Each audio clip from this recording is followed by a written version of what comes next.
Please push on your little iPad that you're attending, and then we'll start with the Pledge of Allegiance. I pledge allegiance to the flag of the United States of America and to the republic for which it stands, one nation, under God, indivisible, with liberty and justice for all. Supervisor Locke with the invocation. We seek your help with decisions tonight. Bless this meeting with your divine intelligence and help us to make the best use of our own. Thank you for being our source of guidance. Amen. Amen.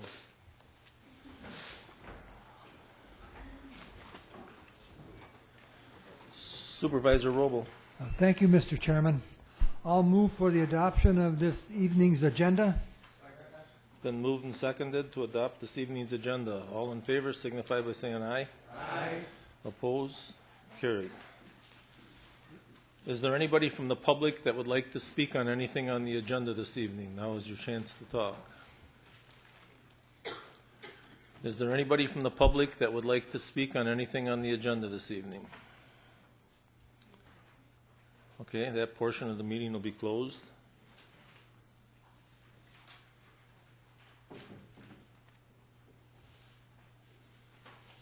Communications and petitions from the clerk.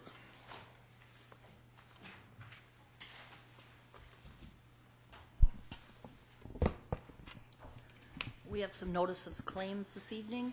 The first one comes from Attorney Jeffrey Level for Kirk Goebel for damage to Mr. Goebel's vehicle resulting from an accident on US 41, or rather an incident under the US Highway 41 US 10 bridge overpass on September 17th. This will be forwarded to the Personnel and Finance Committee. A notice of claim from Leonard Esser for damage to his mailbox when it was hit by a county snowplow. And a notice of claim from American Family Insurance for Brooke E. Domer for damage to her vehicle caused by an accident with a county vehicle, referred to Personnel and Finance. Okay, thank you. Approval of reports from committees, commissions, and boards. Anybody have anything they would like to report? Supervisor Brennan. Thank you, Mr. Chairman. Just would like everybody to know that the next scheduled legislative committee meeting is on Monday the 24th. If you have any agenda items that you wish to have on that agenda for this month, please get them to me by Friday this week. Thank you. Thank you. Supervisor Barker. Thank you, Mr. Chairman. On behalf of the UW Education, Extension, and Agriculture Committee, I am pleased to share with you copies of the 2014 Winnebago County Board Scholarship information. Enclosed, you will find 5 sets of scholarship material. Each set includes informational brochure, application form, a tip sheet, and review sheet. We hope you will have an opportunity to distribute them in your district. Additional copies are available from our office, which is the Extension Office, or the County Clerk's Office. The information will also be posted on the county website. The scholarship application deadline is Monday, March 31st, 2014, with applications submitted to the County Clerk's Office. If you have any questions about the scholarship program, please let me know, but you would be better calling either the Clerk's Office or the Extension Office. You'll get your answers quicker. Thank you for your assistance in distributing this material. This is well worth your while if you have anyone you know who is graduating this year. This is a scholarship that we have had here for many years now, and we are having problems having people write a very simple little brochure, just a little information on this. It isn't anything difficult at all. I had a neighbor some time ago who was just shocked that there was such a thing going on. I met him walking my dog, and I got him an application, and his son won the scholarship, which certainly was a help. I mean, very much so, and with the price of college nowadays, it's a good idea to do all you can. Well, if you are at all interested in this, contact me, the Clerk's Office, or the Extension Office. Thank you. I think it's very important that we have information here on Government Day, that all those high school students get that information on Government Day. That's when they really need to have it so that they can apply. I'll make a point Thank of you. mentioning it. Supervisor Norton. Thank you, Mr. Chairman. Just a few things. First of all, an item that was on the legislative agenda committee last month that we didn't take action on about the RTA legislation that I just want to give you an update that passed the state senate today 25-7. The second thing that I would like to bring an update, I attended the WCA legislative exchange last week, and a couple of things that really highlights or pointed out to me was one, that a session on what counties do and why counties matter. And what they did to introduce this, they had a series of on-the-street interviews with people who, around the, I think, Madison area, who could name who the president was, who could name who the governor was, but could not name who their supervisor was, county board supervisor. They then asked them what county government does, and many of them either could not tell or could not state, or just said, well, they just spend money. And I think a renewed effort, you know, Supervisor Barker just talked about the scholarship program. I think maybe an effort we should make, I believe April is National Counties Month, I believe, if I'm not mistaken. I think we should make an effort to try to reach out to schools and try to find other ways we can inform the public of what we really do. Because, you know, we don't get a lot of coverage, maybe, I don't know if it's good or bad, but I think people should understand we do more than just spend their money. There is a lot of good we do. Farm Road is just one of them. So I just think that's very encouraged that we should do that. Important that we should do this. I, Mr. Chairman, would volunteer at ad hoc volunteer committee to start doing that about how we can inform the public about what we do. And I'll add to that later on in my discussion. And the second thing I was very interested in was it was called Update on Technology Resource and Collaborative, but if you go to the Wisconsin County Association website under events, they have a nice good PowerPoint presentation on why county government's IT departments matter, and came up with a number of different facts and figures and things that I know we didn't know. We had to take a little short, we had to answer them ourselves, and I would encourage everyone, especially the IT committee, to take a look at that. And lastly, I want to give a little update on the ADRC. I want to give a story of why ADRCs are important and what good they do. Last week at our Human Services Committee meeting, we had Angie McCarthy, who runs the day-by-day shelter here in Oshkosh, and she was telling the committee how the ADRC was able to help a homeless person who was dying, and instead of having that person die on the streets or die where no one could really help them, the ADRC was able to find a spot in a nursing home where he could maybe die a little dignity, and I think that's encouraging how the ADRC can help people in that way. It's about when the ADRC knows about situations. And another supervisor shared with us how another one of our colleagues was helping with Joan Jaworski, the benefit specialist. And I want to wrap this up about the ADRC in saying that the ADRC, if you go to the Winnebago County website, the ADRC has a number of ads. They have like 3 ads that the state gave them that they are thinking about putting on public, not public, but on television. But also there are 2 ads that the ADRC produced that made with people from the local areas. And I think it would be interesting to look at that and inform people what the ADRC does. And my last pitch is Mark Wiesenthal, who is willing to go out and go talk to any group that you know of who would like to know more about the ADRC. And if you have a group that he can speak at, please, you can either call him directly or let me or her, Supervisor Singstock, know so we can get out this message of what the ADRC does. And like I say, as the first thing I brought up is I think we need to inform the people of this county what our individual departments do. So that's my mission. I think we should start doing the next few months. Thank you, Mr. Chairman. Thank you. Is there anybody else that has anything to report?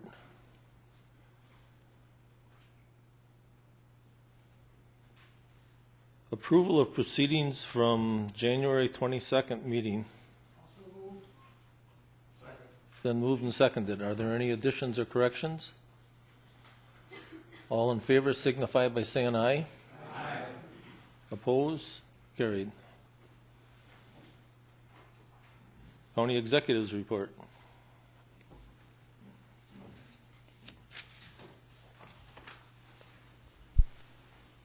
I've got three things to talk about tonight.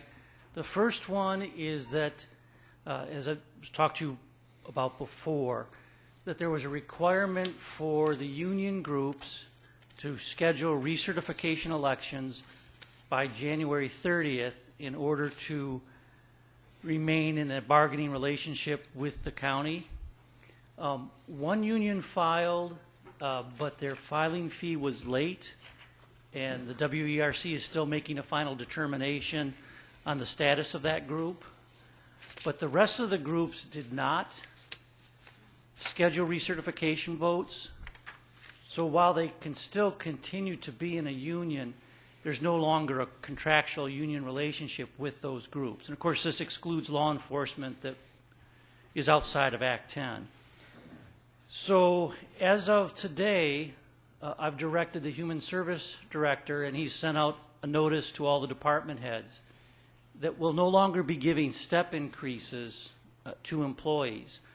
Because as you recall, non-represented employees have not been getting steps, and therefore, since these people have become, in effect, newly non-represented, we're suspending their steps. I will be bringing to PNF, and after PNF, probably in March, bringing to you a resolution to extend the same pay increases that were given to the non-represented employees for 2014 to these newly non-represented employees for 2014, retroactive to January 1. This is likely to be a little controversial. I think on average the pay increase will come out about the same, but as is the nature of averages, some people will get less of an increase than they might have otherwise, and other people will get a larger increase than they might have otherwise. And we'll have more detail on that when that comes forward to the board. I also have some good news with regard to some capital projects. We had a number of capital projects that we had previously bonded for complete, and a number of them came in under the bonded amounts. So we have nearly $1 million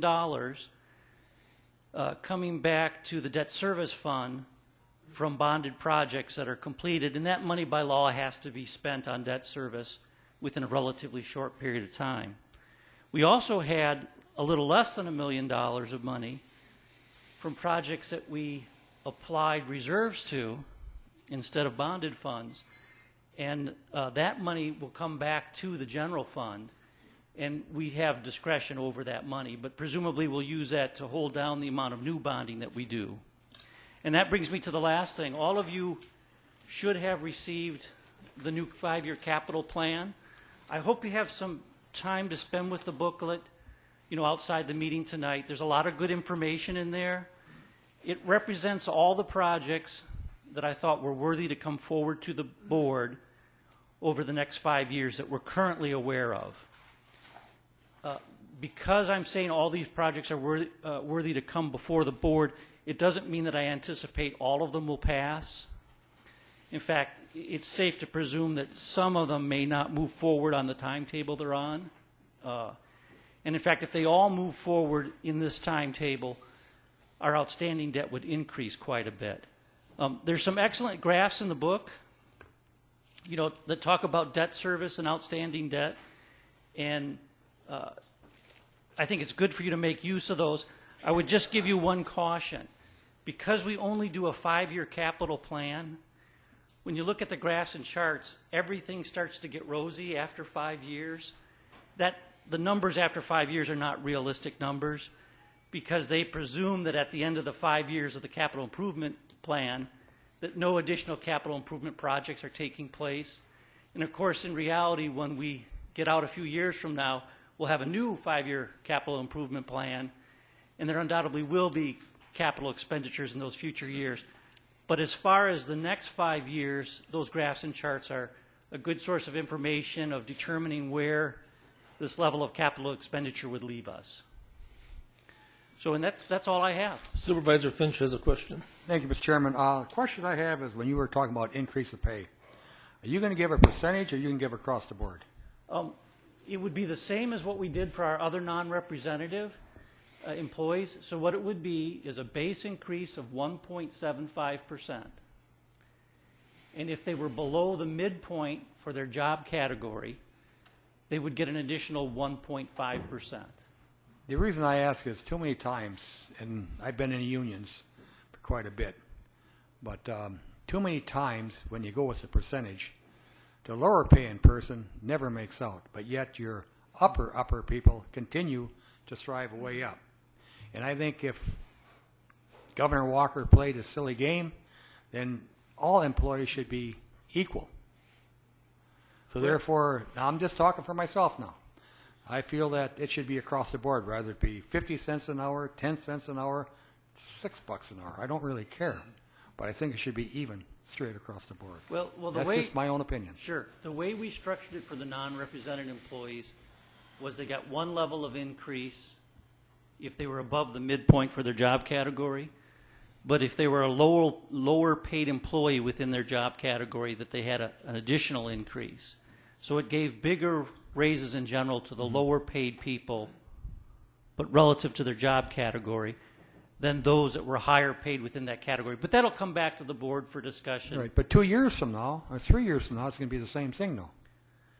Your upper pay schedule is going to be much greater than the smaller or the medium pay schedule. And I just feel that it should be strictly across the board. Thank you. Thank you. That's it. Supervisor Roll, Gabbert.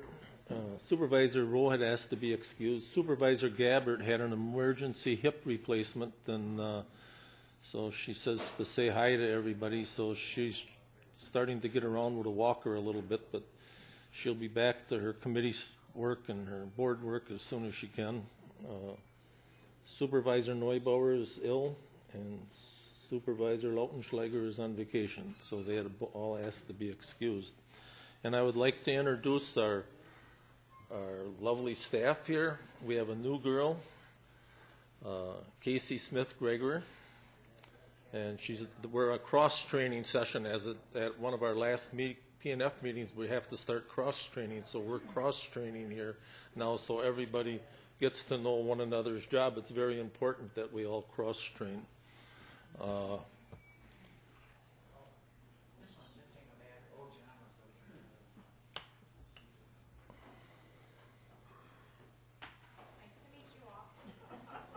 Pardon? I said nice to meet them all. I was going to introduce Julie again, too. I don't know if I ever brought her forward, but so we have a very efficient staff. We have to make sure we take care of those people also that are efficient. I'm saying that for Mark and the HR director. You know, because we're short of money. We're short of money. We can't help these people. Okay, at this time, I'd like to ask Ernie Winters to come forward. He'll be giving us, he's the highway commissioner. He'll be giving us a report on County Trunk Highway T reconstruction from GG to County Trunk G. Evening, everybody. I'm before you tonight to give a little presentation on a proposed capital project the Highway Department would like to do.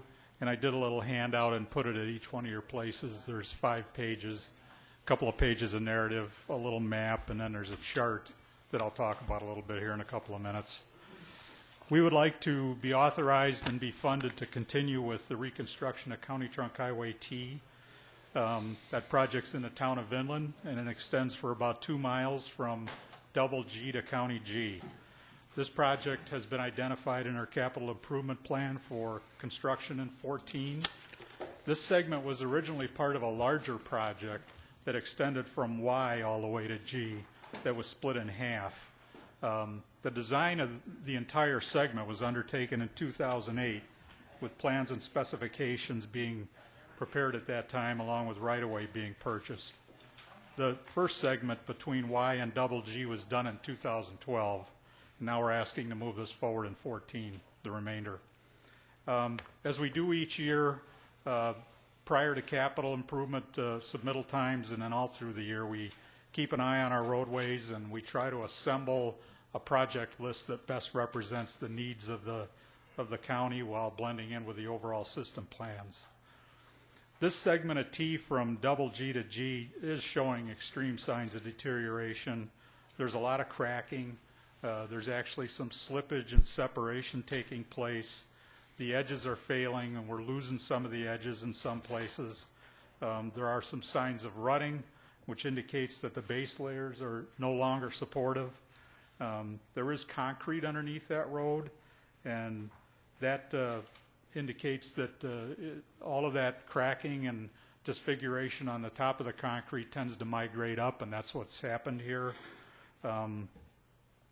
Many years ago, it was common to pave asphalt over concrete.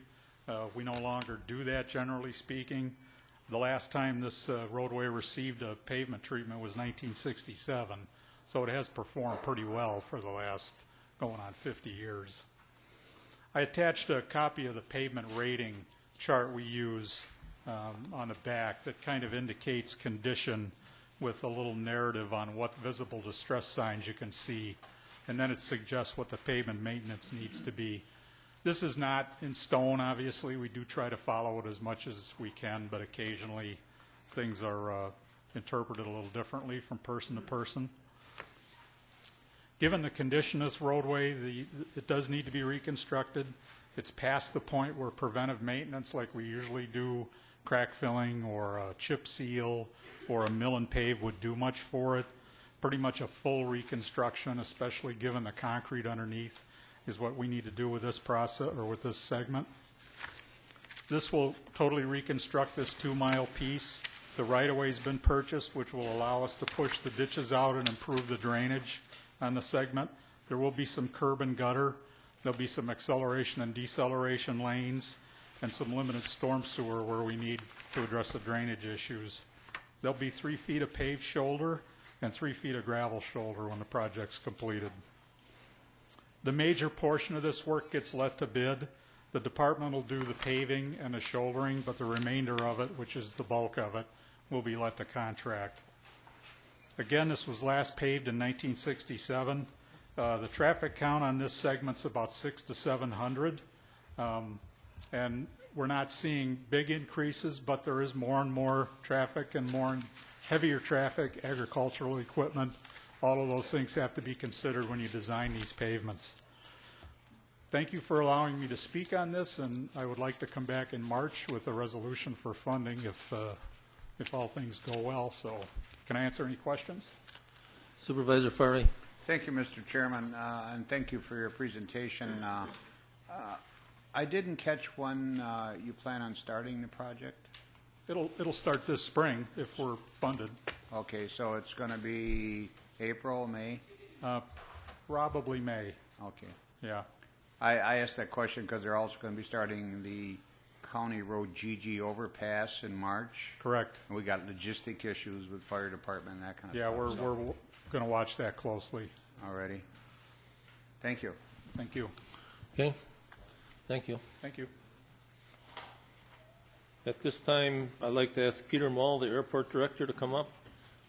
He has some leftover money from a project that they were doing and wants to spend it on a terminal apron rehabilitation. Good evening, and thanks for this opportunity. You should have received a short report on this project that we would like to undertake. Should be, mine's shorter than Ernie's. It's only 1 page, both sides. So, about 2012, I was stood here before the board, and you're gracious enough to provide funding on our portion for a total reconstruction of the terminal ramp at Whitman Airport. The only thing that stopped us in the end was that the FAA funding never came through. We had our portion set aside. The Wisconsin Bureau of Aeronautics had their money in place. The FAA, because of other higher priority projects, was unable to give us the money for that project. In talking with them, with the FAA and also the Bureau of Aeronautics, one of the concerns they had was that because of the size of the project, it was originally slated at about $5.1 million to reconstruct the entire ramp. I guess the point they made to us is that it's a rather large project. We'd have to do it in segments. in phases over a number of years, and they asked us to relook at the entire project, which we did. And we determined at this point the best option that we have is to replace and rehabilitate only certain panels of pavement that is failing quickly, and those that are really providing a safety issue for the airport. When you have pavement that's breaking up, this propellers and jet turbine engines can sling this chunks of concrete quite distances. Also breaks propellers, it breaks jet engines too at a very high cost, and frankly the insurance cost for us would be very high if this had to happen. So what we propose to do then is, as I said, replace just certain panels of the ramp in front of the FBOs, the terminal area, and along the edges near the taxiways.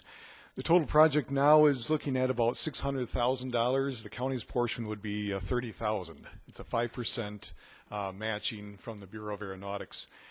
The good news is that our previous project, the perimeter road and fence project, came in $37,000 under budget, so we've got the money already set aside at the Bureau of Aeronautics for this. We don't have to take any internal funding or go out for bonding for this project. So if you have any questions, I'm more than happy to answer them.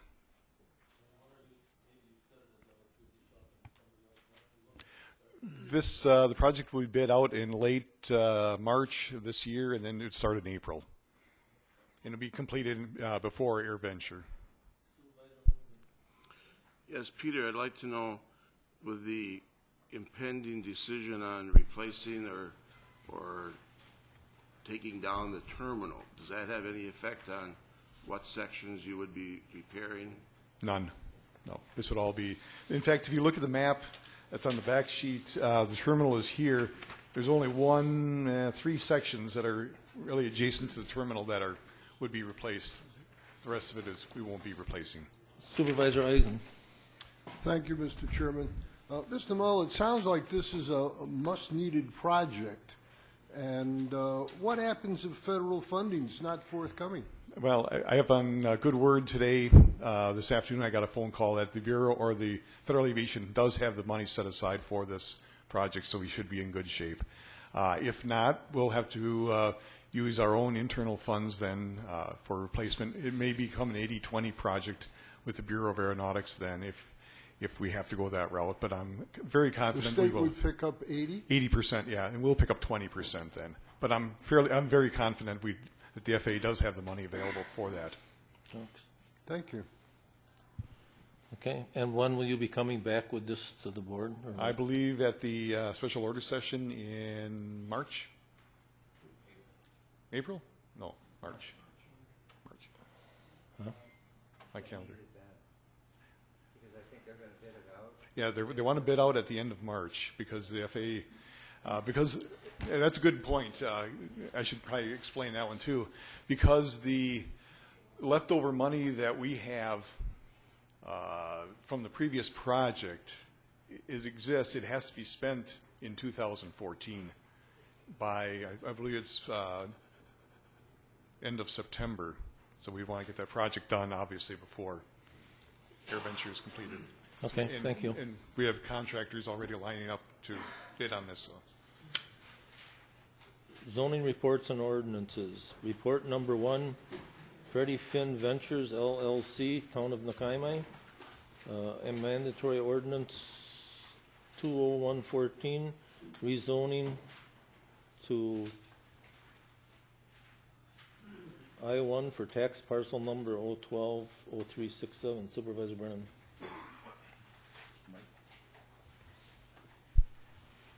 Thank you, Mr. Chairman. I would move for the acceptance of report number 1. Second. It's been moved and seconded to accept report number 1. Supervisor Eisen. Go ahead. I'd requested to ask a question. In respect to this report. Go ahead. Thank you, Mr. Chairman.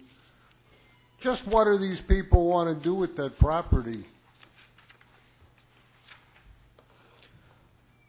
The gentleman came in with a zoning change as well as a conditional use permit, which the county board does not take action on the county with the conditional use. That was approved by the committee at our last deliberative meeting.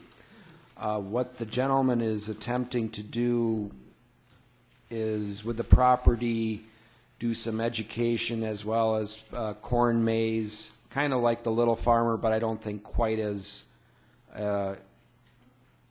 expansive as that, and it's going to be more educational from what I understand from testimony.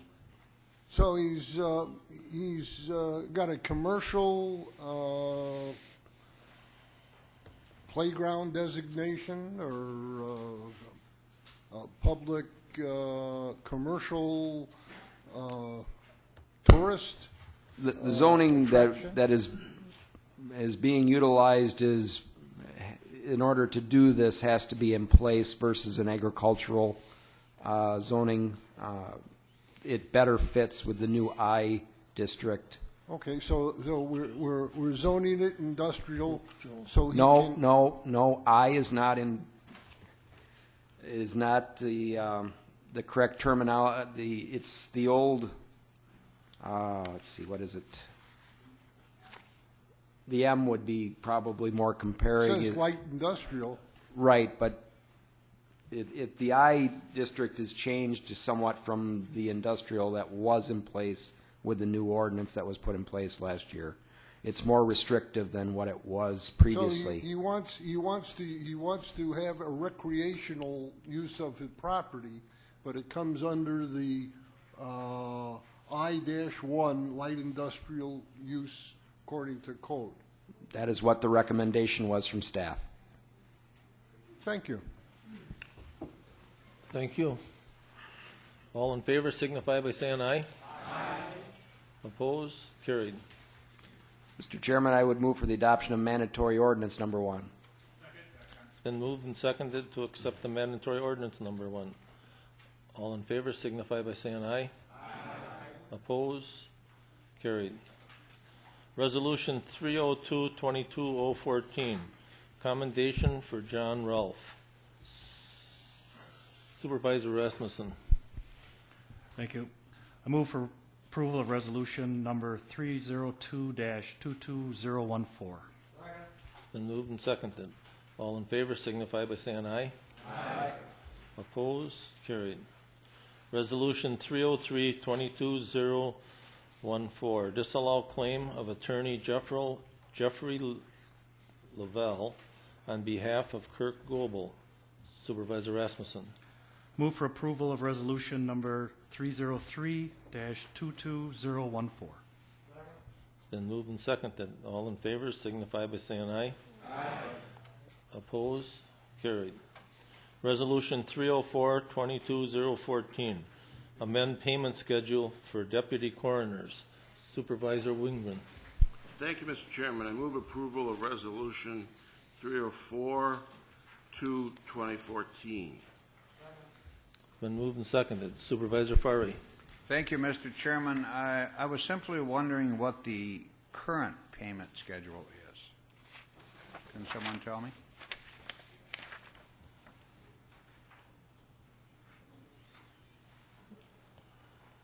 Mr. Collier, do you have his question? He wanted to know what the current pay schedule was for the deputies?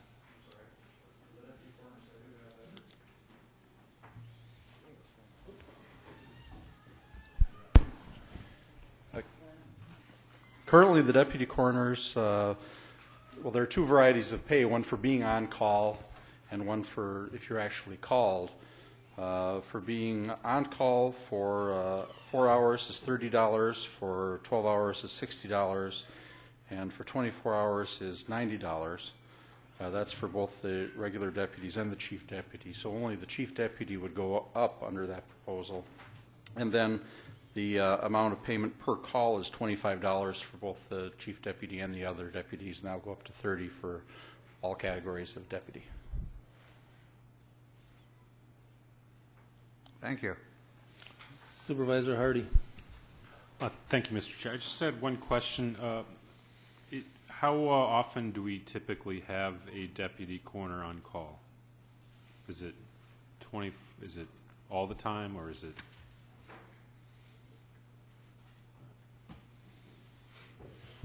Well, according to the coroner, there is generally typically one deputy on call all the time, 24/7. Thank you. Okay. All in favor signify by saying aye. Aye. Oppose? Carried.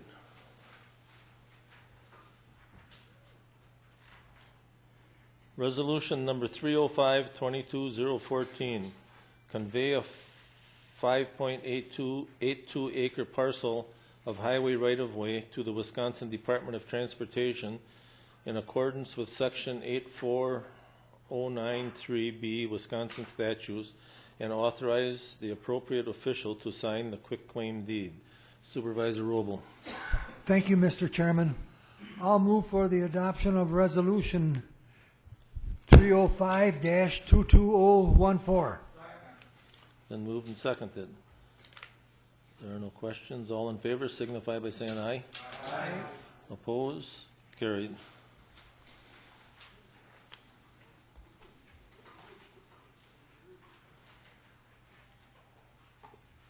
Resolution number 306-22014, convey a .82 acre parcel of highway right-of-way to the Wisconsin Department of Transportation in accordance with Section 84.04, Parent 3, Parent B, Wisconsin statutes, and authorize the appropriate official to sign the quitclaim deed. Supervisor Robel.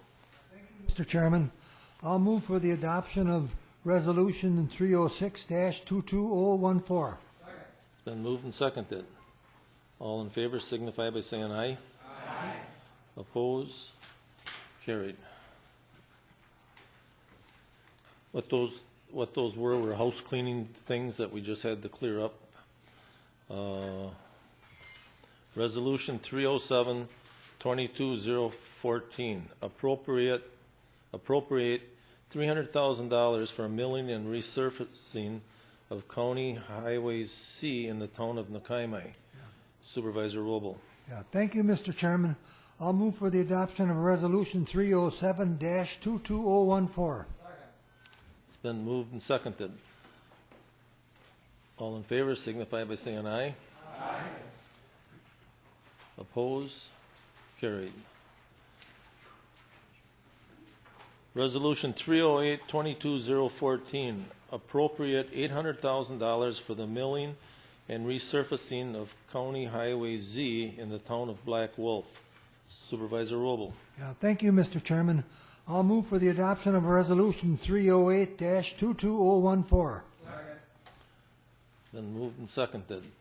For $800,000, we'll vote with our little iPad. So vote aye if you approve, no if you disapprove.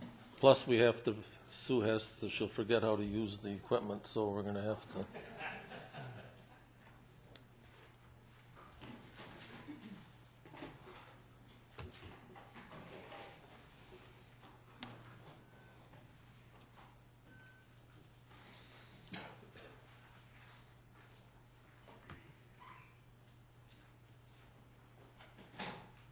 That is passed. Resolution 309-22014, appropriate $450,000 for the milling and resurfacing of County Highway Y in the town of Oshkosh. Supervisor Robel. Yeah, thank you, Mr. Chairman. I'll move for the adoption of Resolution 309-22014. Been moved and seconded. Supervisor Hardy. Thank you, Mr. Chair. I just have a question with these last three resolutions, particularly the first one in which the annual debt service load is $35,000 over 10 years. Is it possible that when we hear about $1 million coming back in from money saved from previous projects, that we would not do bonding for these projects? That's very possible, yes. At what point would we I think it has to be reviewed to Okay. determine how much is left and whether it's the best course of action. Okay, But it thank you. probably would be. Okay, we'll vote by our little iPad. Aye if you approve, no if you disapprove.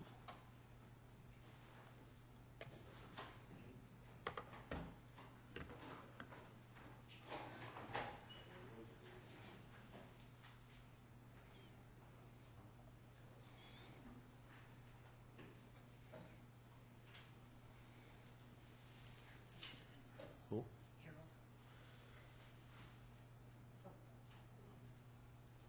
That is passed. Resolution 310-22014, authorize a capital project to repair and replace sections of the roofs over the UW Fox Valley campus at a cost of $590,000 to be funded $295,000 from Outagamie County and $295,000 from Winnebago County bond issue. Supervisor Wingren, or Widener. Thank you, Mr. Chairman. I move for the adoption of Resolution 310-22014. Been moved and seconded. Okay, we'll vote by our iPad again.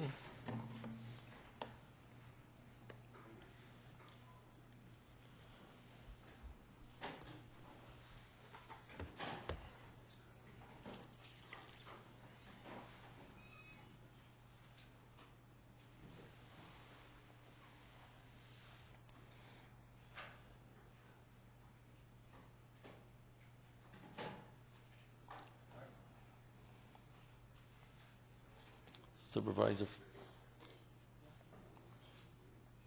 That is passed. I think we should take a 10-minute break just so that we. Resolution 311-22014, authorized contract between AT&T and Winnebago County telephone line service.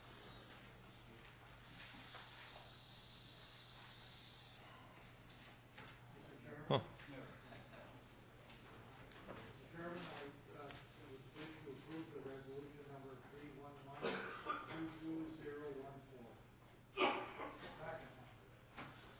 Been moved and seconded to approve this resolution. Supervisor Eisen. Thank you, Mr. Chairman. How much money are we spending?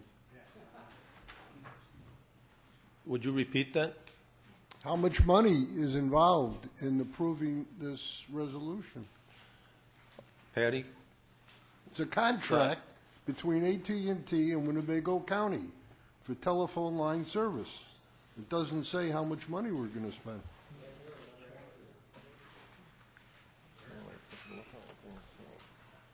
I do think, Chuck, did you do the fiscal impact on there?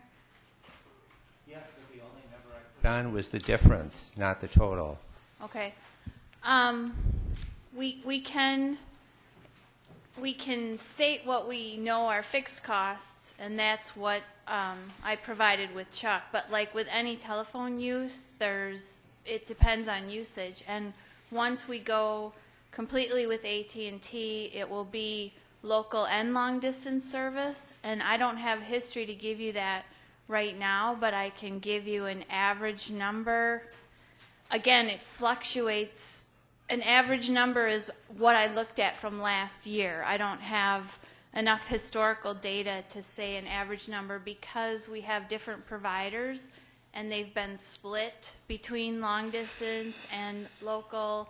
So it will be about $100,000 a year as a number to give you for local and long distance service. But again, with the caveat that it depends on usage. How much did we spend last year? $120,000. Okay, we spent $120,000 for this service last year, and we're expecting to get a reduced cost in the future. A reduced fixed cost, but I have no idea how much long distance will be used. That's depends what's going on throughout the county. Okay, so it's approximately 100. If we authorize this, will be obligated by the end of the year to pay in the nature of $120,000 for this service. Correct. Okay, because all of the uses are broke down by category and ascribe different cost factors, but you couldn't add up how much it cost. Thank you very much. Thank you. Okay, vote aye if you approve, no if you disapprove.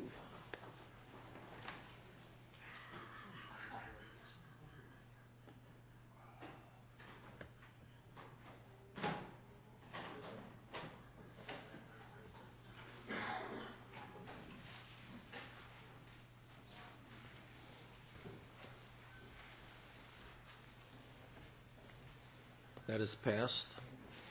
Well, things really went smooth tonight. I'd like to give our three girls a hand for being very efficient. They knew I was going to do something like that. Supervisor Robel. Chairman, I'll move that we adjourn until March 11th for a special order of business at 6 o'clock. Okay, we are adjourned. Thank you. Let's go quick. Holy mackerel.